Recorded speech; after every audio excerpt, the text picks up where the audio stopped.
Hi everyone, I'm Beta Delisi, and in this video we're going to talk about should a landlord raise rent each year?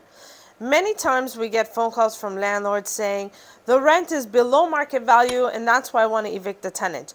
Or the reason why I didn't increase the rent was because I felt sorry for them, or the tenant was a single mother, or they were sick, or I was just trying to be a good person. A landlord should definitely take advantage and increase the rent once a year because they do have the opportunity to do so. However, it's only once a year. If a landlord does not increase the rent, let's say for example for the past 5 years, they can't retroactively increase the rent to catch up, to play catch up.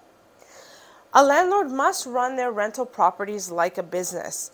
And just like how we have inflation, the landlord has the opportunity to increase the rent once a year so that they can catch up, and some of that increase can help offset expenses.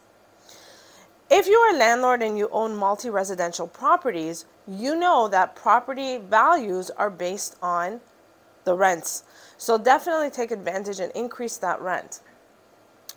If a landlord wants to increase the rent, to do so, they must serve notice to the tenant, either an N1 for rent increase for those properties that are per the guideline, or an N2 for those properties that are partially exempt from rent increases. Now, often when you raise the rent, there are certain rules on how to do so.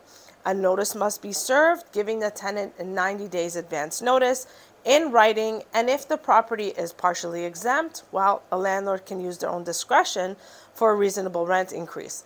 If the property is non-exempt, then the rent increase must be per the guideline, which is set by the ministry. If you have any questions regarding whether or not a landlord should raise the rent each year, call us first.